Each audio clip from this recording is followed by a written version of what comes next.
Hello, Viking Sports and Promotions followers. Today we've got another interview, last interview for today, and we have got Ben Duracell Jones, an ex-former pro boxer from Crawley, and so it'll be very interesting to get to know him and what he's doing at the moment as well.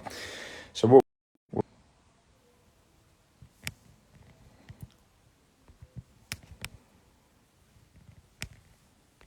so just want to shout out Bear PR and management for getting this interview today. All right, Ben? Hello, mate. How's things? Going all right? Yeah, not too bad. You okay? Good. Yeah, not too bad. Living the dream. Yeah, in lockdown. As always, eh? Yeah.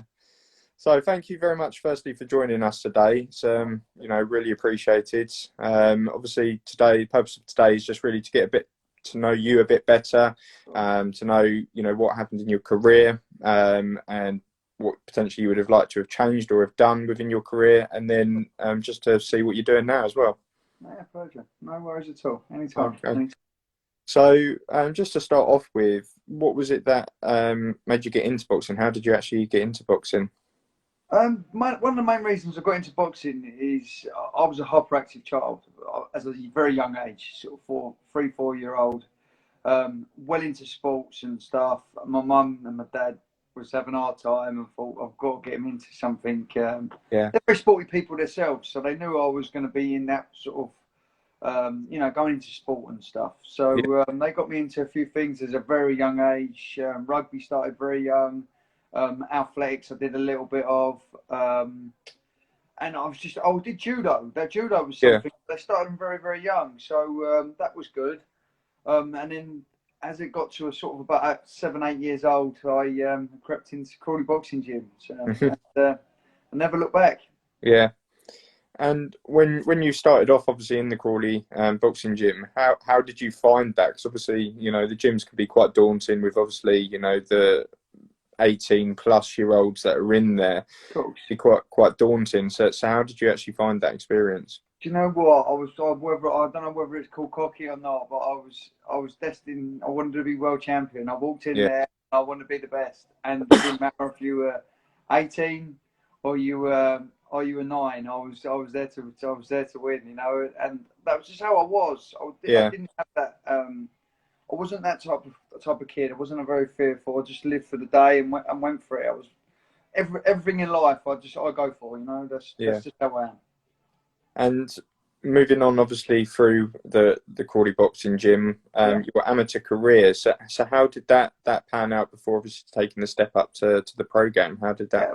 Well, it's strange actually. I was a good amateur. I was always in the top handful of people in the country. But I was massive in my football. I played for Fulham in football, so I was a decent footballer. So it was a little bit, as a kid, it was a little bit, where'd you go? What do I choose? And it was a little bit back and forward, which strongly now looking back, my honest opinion is especially in boxing, it's a all or nothing sport. You can't choose too many other sports with it. You've got to dedicate yourself massively into that. There might be other sports that you can get away with. I think my boxing helped my football, but I don't know whether I don't think my football helped my boxing. Do you see what I mean? I know that sounds funny, but as a footballer, obviously I was a featherweight, so I'm not a huge guy, but I was one of the strongest on the pitch because I was, my upper body strength was very good. Yeah. If I didn't have boxing, I wouldn't have been that. Maybe not, So yes, and then from there on, it got to the point I was at Fulham with Kevin Keegan, Ray Wilkins, Alan Smith was the youth development officer at the time, and money was flying in. So I knew it was very difficult. I was the only player left, me and goalkeeper at the time, and and everyone else had been kicked out. Money had come in. We started Adidas tracksuits. We were starting the club changed, Yeah.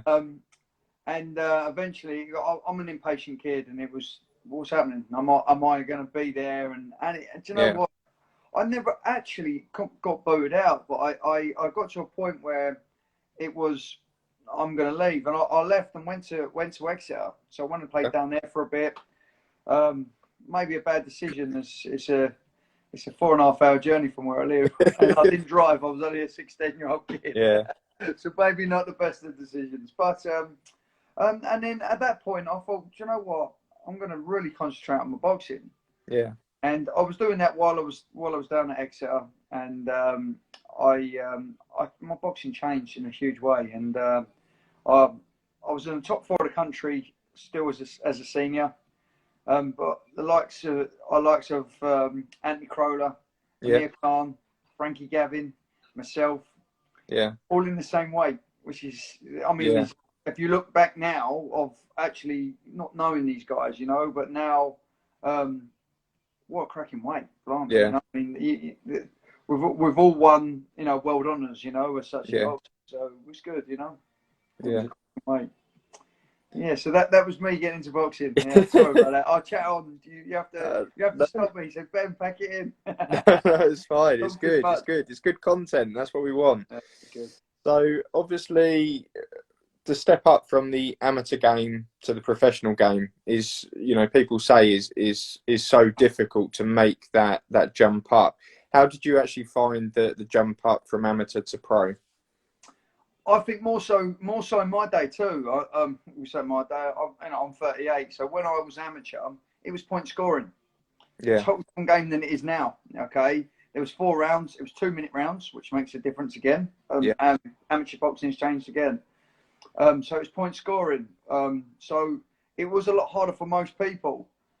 I would say it benefited me because I was that come forward, rough and tough type boxer, type person, more than I was, a fencing sort of pick the point type person. Just what I mean.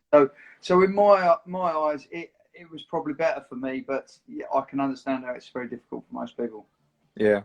And if you were to give like one tip to the amateurs, obviously we are looking to support young amateurs, not just in boxing, but across, different varieties, but sticking with boxing, what would be your one tip to really help them make that jump? Obviously there's differences between when you were taking that jump up. Of course. You give us a tip. My tip to any amateur coming through is knuckle down and try and do as best as you can in the ABA. One of the reasons why is turning pro with a small promoter is very difficult. I was fortunate enough. I went with Matrum, so I was with Barry Hearn at the time, not Eddie. Yeah. You know? But if I didn't have that, pedigree as an amateur, I wouldn't have had them opportunities. And I've seen lots of my friends without them opportunities, and they struggle like mad. It is a difficult game, selling tickets for your money. When you're with the big guns, it's a hell of a lot easier, and they can look after you. I mean, okay, my last few years of more than a few years as a pro, I actually wasn't with the big promoters, but lucky enough, I already had that name and that little bit of pedigree to get myself by, and also I had a good fan base, which was very lucky. Yeah.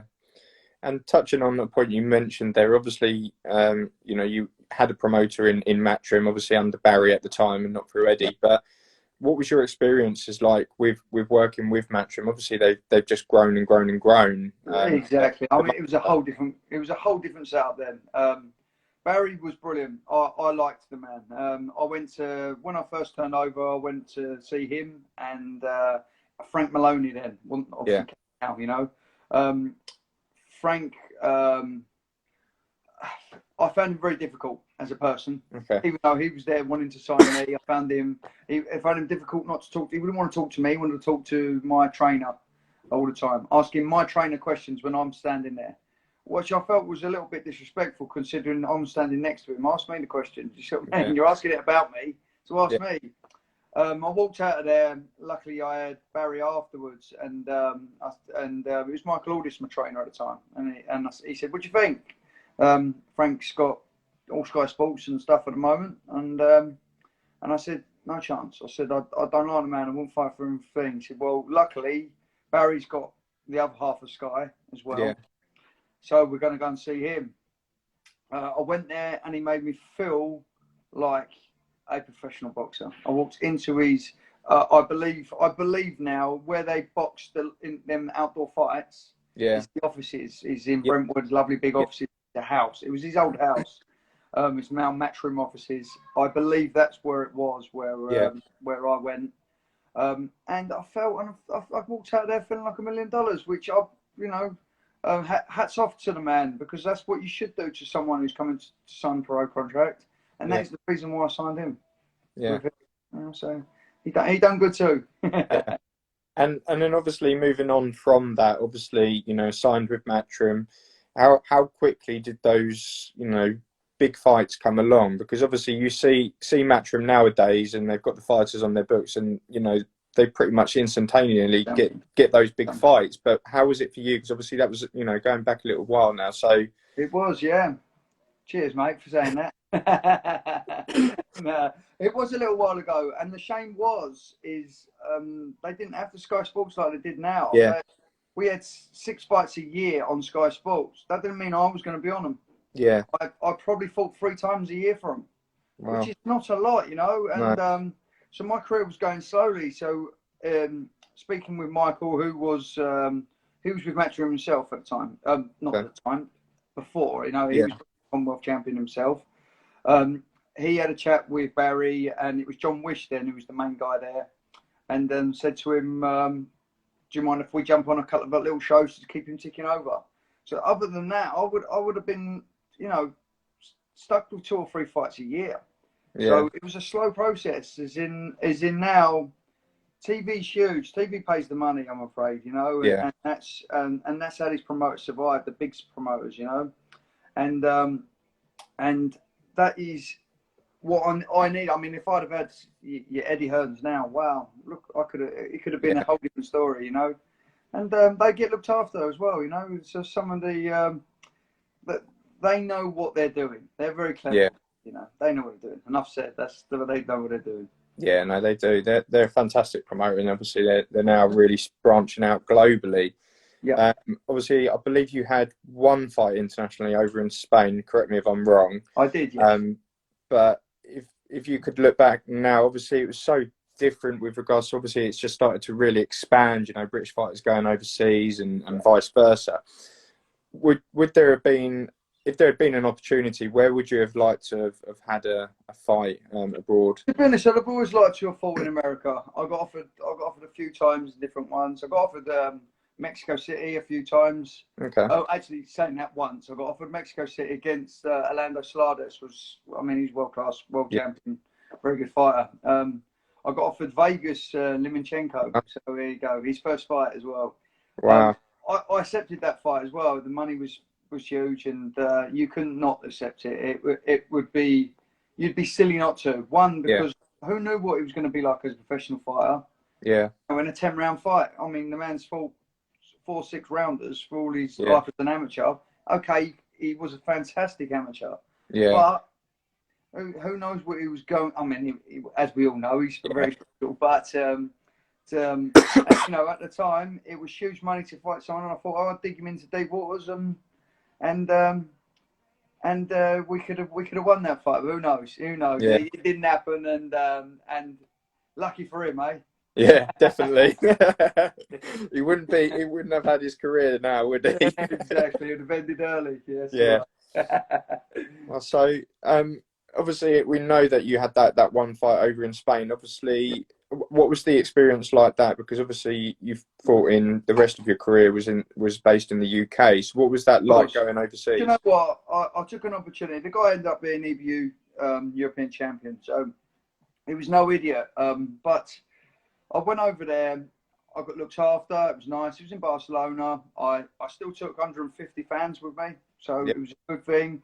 I had lots of people that are there supporting me, and between me and you, and everyone knows it, I had my pants pulled down on that fight. Yeah. I won convincingly, clearly, to a point.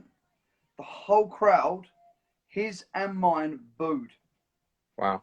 I got out of the ring and I had Spanish people apologising. It was disgusting.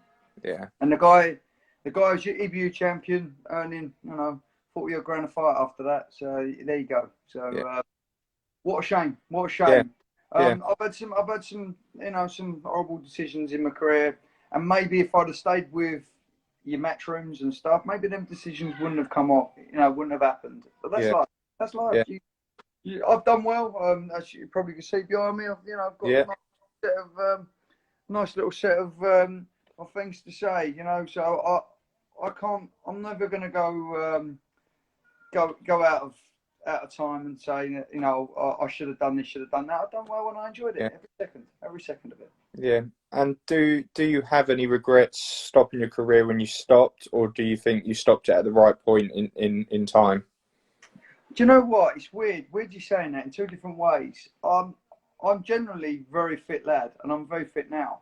And I could still get in that ring now, and I'd still believe I could get to my best. Give me the Yeah. right amount of time, and I will get to my best.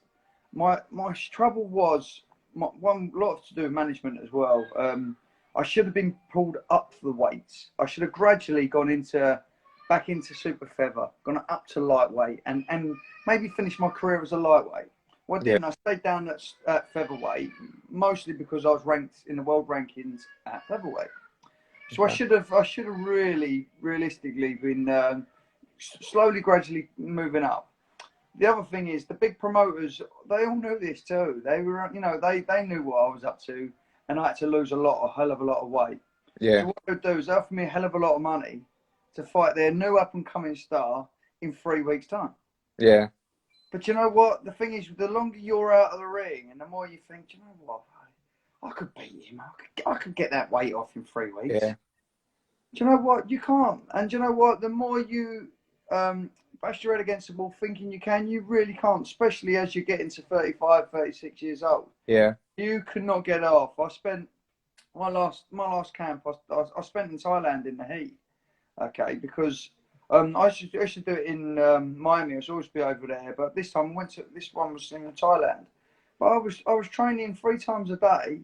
I was coming back after dinner, and I was training at 10 o'clock at night just Yeah. to get them last pounds off all the time. You know, this my little sister could have knocked me out. You know, it was one of them. Yeah. You know? So punch resistance goes. It's life. It's life. Yeah. But you know what? I don't knock it. No. It done me all right. I enjoyed every minute, and that's life. But that's the reason I got out of boxing. Is Yeah. because it was always coming to the short notice, this fight, and because Yeah. they want your 5 titles you won on their records. You see what I mean? Yeah. Yeah. I No, beat him definitely. and this, and I wasn't. I could still get in the ring now, and I'd still look good, I believe. You know. But there you go. That's life. That's life. And obviously, boxers go one way or the other. I've found, following boxing, they'll either completely fall out of love of boxing, Yeah. or they continue to follow it and obviously become like pundits, or Of still go and watch. But there is course. The quite a wine. yeah. There's quite a fine line between it. There's many fighters that just fall out of love and then that's it. They don't have any sort of association with it. Where do you sit on that kind of level? Do you? Do you know what? I'm going to explain me as a person. Okay, I'm a complete sportsman as it is. Whatever there is, my life was sport.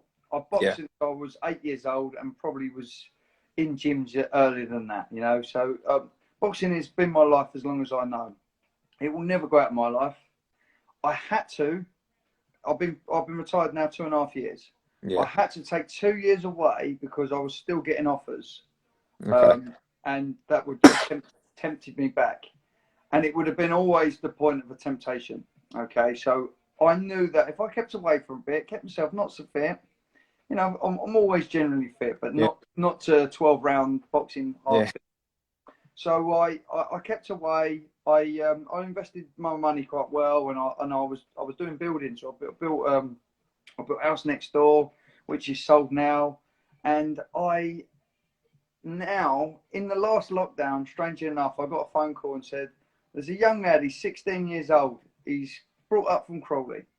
His Okay. name's Carl Brent. Cracking little fighter. Okay. Okay. I didn't know nothing about him. Could you have a look at him? Tell me what you think. The kid's good. He will Yeah. be good. He is good, and I'm going to make him good. I'll make Yeah. him champion. He's only 16 years old. He's got a bit about him, and I Yeah. really believe he can go further. And it brought me back to the gym. Yeah. Lucky enough, there's another new gym just in Gatwick that's opened up. I'm part of it. I'm training people. I'm doing PTs as well. I'm getting right involved. I've got myself back into boxing. I actually spend more time in the gym now than I did as a pro. So there you go, something good's happening. Yeah. So I'm fit, nice and fit as well myself. I'm enjoying it. Boxing's coming back. I Yeah. just got asked earlier if I would train a professional boxer and be his manager. He might well be watching tonight, and very interested as well. Boxing's coming back for me again. You know, boxing was always there, but I knew there was having to be Yeah. a time limit for me to keep away for a little bit Yeah. and be And sensible. yeah, and obviously boxing is such a dedication. So, you know, and obviously taking that split must have been so difficult to obviously, you know, put to one side and, you know, and focus on yourself and your family and your friends. And then obviously getting back into boxing in different avenues. Obviously, how do you see that progression? Do you see the management route coming in, or? Maybe. I mean, it was never 100% something. The funny thing is, now I look at boxing. I don't look at it as a money thing. Money thing was there when I wanted to be world champion. You know, that was Yeah, my money.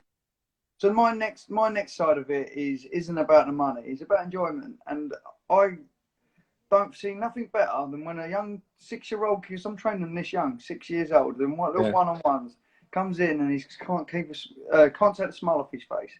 How good's that? And you teach him one thing, and next week he comes back and I ask him, and he can do it straight away. There's yeah, something that means he's gone home and he's thought about it and he's trying it and he's practicing probably in the mirror, because you know what?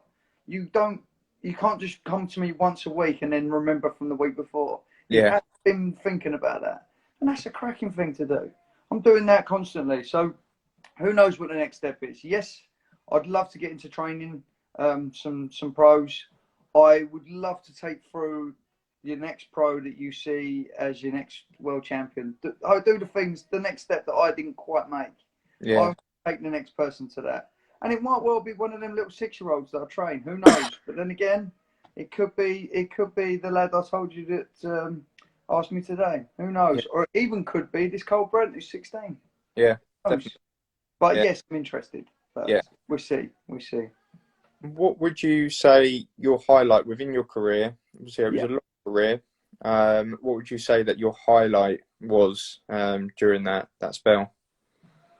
I think my highlight had to be the biggest belt, the WBO Intercontinental, because it got me number 4 in the world. It, it's the step below in the WBO side of things. It's a step below the world title. It got Yeah, me there, knocking on the doors. So in theory, yes, that. My other side of things was when I won the English title. I fought a guy called Akash Bhatia, who was Frank Maloney's star, who was yeah, talked about as next world champion and whatever, which is great, you know. I knew him from amateur days as well, so he was another good fighter. I knew he was good, and I went in there and I really showed who's boss. You know, lovely kid, but I done the business, and it yeah, changed me as a boxer that I knew I was beyond English standards. You know, you're on the next level now, and yeah, that was a massive achievement too. They're my two. Obviously, winning the big one in the long run yeah, makes me smile inside, of course. But always good to have an English title behind your back. You yeah, know, definitely. good. Without a And doubt. obviously, as you said before, you're in it back in the gym doing PR sessions and working with people. Would you Yeah. ever look to possibly open up your own gym and have your own gym working out? Obviously, there's quite a few boxers that do it nowadays, but would that be something that you would one be able to do and one more? Maybe. I mean, I think I'll tell you the real difficult thing with that, with me. Yes, if you'd have asked me 6 months ago, 100%, that was something in my mind. It was going to happen. Yeah, At this second, my old amateur boxing coach is the one that's brought me in. Okay, yeah, and it's his baby. Okay, yeah. but he's pulled me in I'm like his silent partner with him as such, you know. Okay, So even though it's his, it is always his. But I couldn't, while he's doing it. He's an older gentleman now, you know. yeah, He would hate me to say that, but he is. But because he's as fit as a fiddle. But he's one of them guys that if I would hate to go and start my own gym in 5 years' time, maybe 10, 15 years' time, a bit different story. We don't know what's going to happen, you know. yeah, But now I'd feel like I was treading on his toes, and I couldn't Yeah. do that. So Yeah. I'm happy at the moment. So Yeah. keep happy. I'm always Yeah. happy. Living the Yeah. dream, as I said. Yeah. um, if there was one or two things that you could go back and you could say to your younger self Yeah, to change or improve you, or not to, yeah. what would they be there? Straight away and stay with Matrum because look, Eddie come about and would have made me a millionaire. There's that. And then the other thing is some of the decisions of jumping in the ring 3 weeks' notice that I shouldn't have done, and knowing that places like Spain and a lot of the time that I was always going to get my pants pulled down. So Yeah. I took them opportunities, maybe not, but that's life. You never know, do you? Never Yeah, know. that's it. And with regards to, obviously, you fought a lot of people on your career under the spell that you had. If there was one fighter that you could speak past or present to get Yeah. a bit of advice from, who would that be and why? Ooh, ooh. I'm a Sugar Ray Leonard fan, so I love Sugar Ray Leonard. Watched him as a kid. Um, I say similar sort of weights in some ways. Naturally, I would probably walk around at about his weight he boxed at. Yeah, So he wasn't a huge guy, super quick, yeah, amazing power, and it was in the times where it was the best of the best. You're talking, yeah, you're famous for them four fighters were special. yeah, Hagler, Stearns, Duran. I mean, yeah, cracking. I would love to pick his brains and sit there and have a Gruber chat with him, of course. yeah. There's many people that I'd sit next to all night and chat their ears off. As you know, I can talk for England. It's good to hear when people, obviously, when you ask them that question, because people just jump straight into what people class as the obvious, Muhammad Ali. Yeah. But it's good to hear, different perspective. And I've been asking that question to a lot of people, and obviously it hasn't always gone directly to Ali. And I think Ali's more of a fan favourite. Yeah. He was, someone that was massive out in the game, and obviously he'll go down in history. But when you actually hear it, person to boxer as we are now, it's interesting to hear that. If you could take any of his, techniques or anything to introduce to your game to maybe improve your game as such, what would you have taken from Sugar Ray Leonard? Blimey, Riley. I'm not sure, really. I'm not sure. His hand speed was Yeah, phenomenal. One thing that in theory, I had a lot of hand speed myself, but I mean, yeah, you'd always want his. And yeah, his footwork's into my was something that I would love to have had. I mean, yeah, his footwork, his distance, he was amazing. yeah, Mine. Me to him, how I would say is he was so he could change his what he wanted to do yeah, depending on what fight. Get on the back foot, front foot, and I always wished that's what I was going to be like as a boxer, but maybe nowhere near to the class of him. He could change to whatever was happening within that fight. yeah, Didn't have to be. I mean, some of the fighters he fought. I mean, you look at your Thomas Hitman Hearns. I mean, he could have been in your face as yeah, fighting you, but he could also be on the back foot. He was 6 foot odd, so yeah, he had the choice. And you people like Leonard just knew how to control the different fights, whatever was coming at him. yeah, Perfect. I got my mindset somehow that he was going to be, say, come forward fighter, so I was going to be on the back foot, and that's how I'd be set. yeah, He could change at the second. He knew exactly what he was up yeah. to. Amazing. Things are great. Real good. Real good. So my last question, just before we wrap up, Mm. is if you could be at one fight live again, past or present Yep. fights that have been, um, what would that have been, and the Or reason behind that?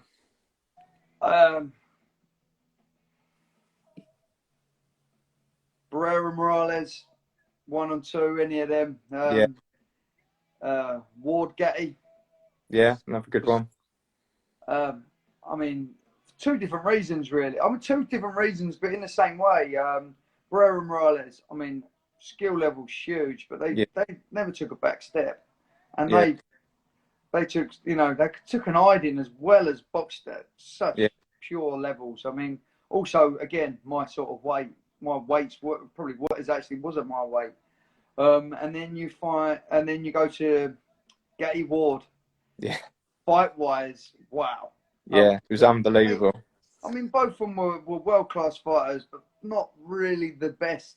But they No. just matched, and they mixed. Oh, what a! I mean, them two together, wow. I mean, they Yeah. took chunks out of each other. Yeah. I mean, I don't know how they recovered from it. I mean, I'm still not recovering watching it. You know, it was that good, you know. But that was amazing. The other one, as a kid, I remember it, you know, in a real strong way, is Nigel Ben McClellan. Yeah. It doesn't get talked about too much because obviously what happened afterwards, you know. Mm. But as a kid, wow, I mean that took me to another level. Was within size, you know. That Yeah. got me so, you know. Forget about what happened. What a fight! Yeah. Amazing. You know that. I mean, maybe not again, not skill levels. McLaren's skill levels were hugely was very Yeah. high, but that was a war. Yeah. What a fight! Wow. Yeah, and sometimes it's the best sort of fights, you know, to present day. You know, I can think of off the top of my head, Chisora and White, you know, 1 and 2, Yeah, you yeah, know, definitely. both equally The matched. gel, two fighters that gel together. I mean, they're Yeah, two heavyweights that are short, stocky heavyweights. They're not 6'8" no, Tysons. You know, they're when I say Tyson Furies. You know, yeah, they are short, stocky fighters, and they left it all in the ring. Fair play yeah, to them. Cracking yeah. fight. Definitely.